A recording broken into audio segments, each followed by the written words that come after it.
Hey everyone, and welcome to This Explainer. Today we're diving straight into a really fascinating collision of centuries-old tradition and absolute bleeding-edge technology. We're talking about the Ibrahim Homeo AI Clinic. We're going to take a close look at a platform that's doing something incredibly ambitious, taking classical homeopathy and bringing it into a clean, modern, and highly structured web app.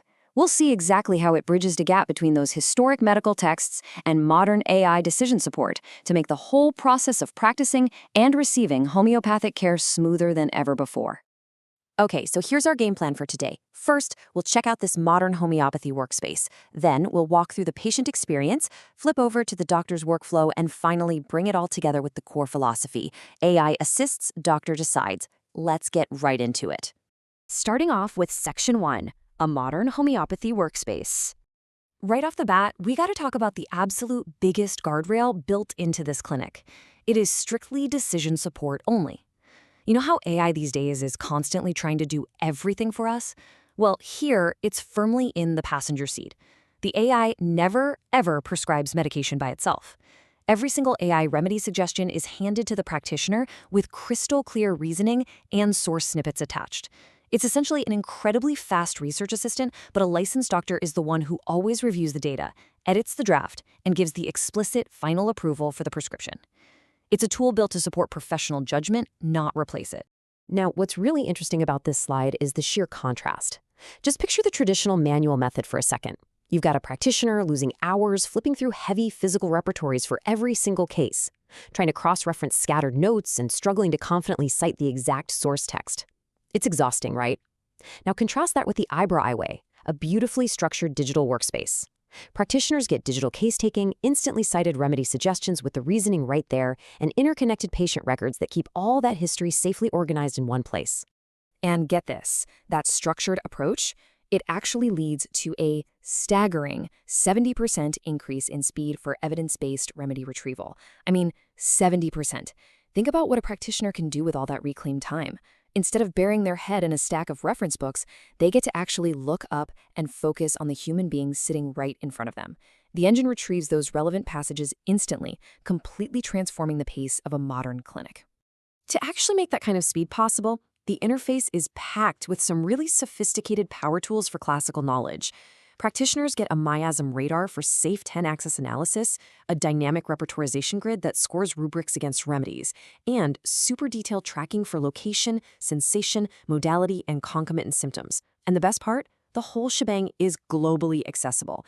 It's available in 10 different languages and works seamlessly on the web or installed straight to your mobile device as an app. Moving right along to Section 2, the patient experience. So if we step into the shoes of a patient, the onboarding is incredibly low friction.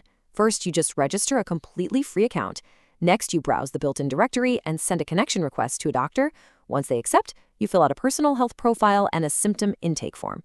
After that, you're free to book an appointment and even chat directly with your doctor right inside the app.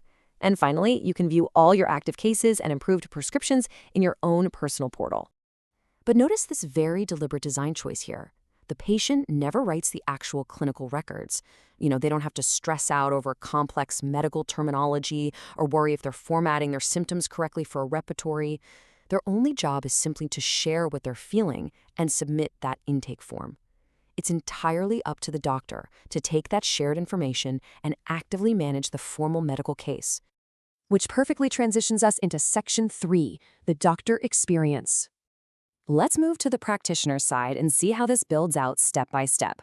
Step 1, the doctor either manually creates a patient or just imports that intake form the patient just submitted, which automatically creates a pre-filled case. Super easy.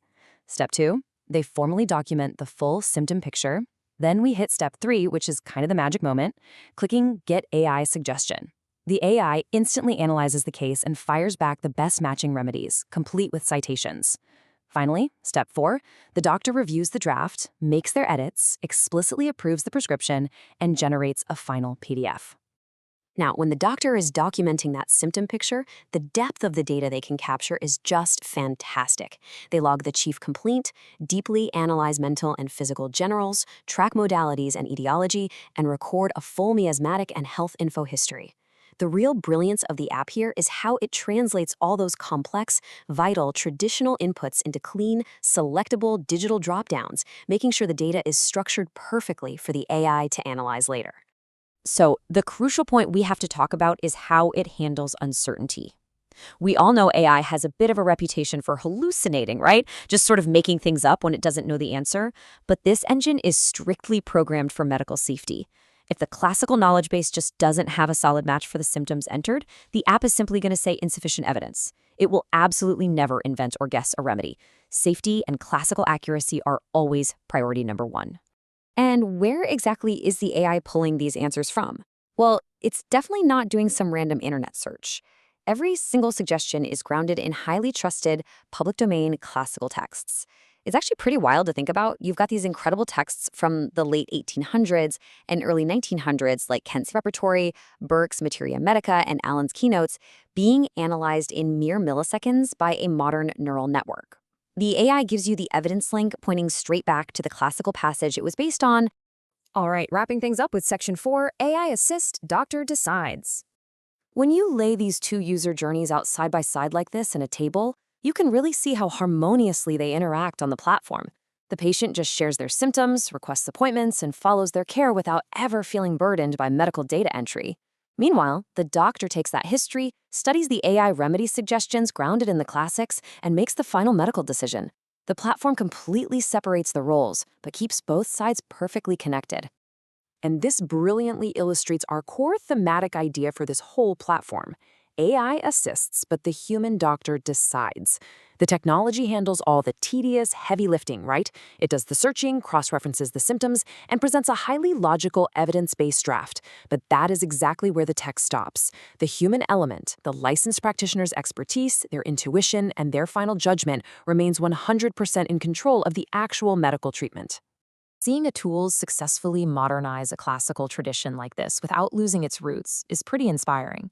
And it really leaves us with a critical question to chew on. As AI decision support inevitably becomes the new standard, how is it going to transform your own medical practice or your journey as a patient? The future of efficient, evidence-based care is literally already here. Thank you so much for joining me for this explainer. Keep exploring, and I'll see you next time.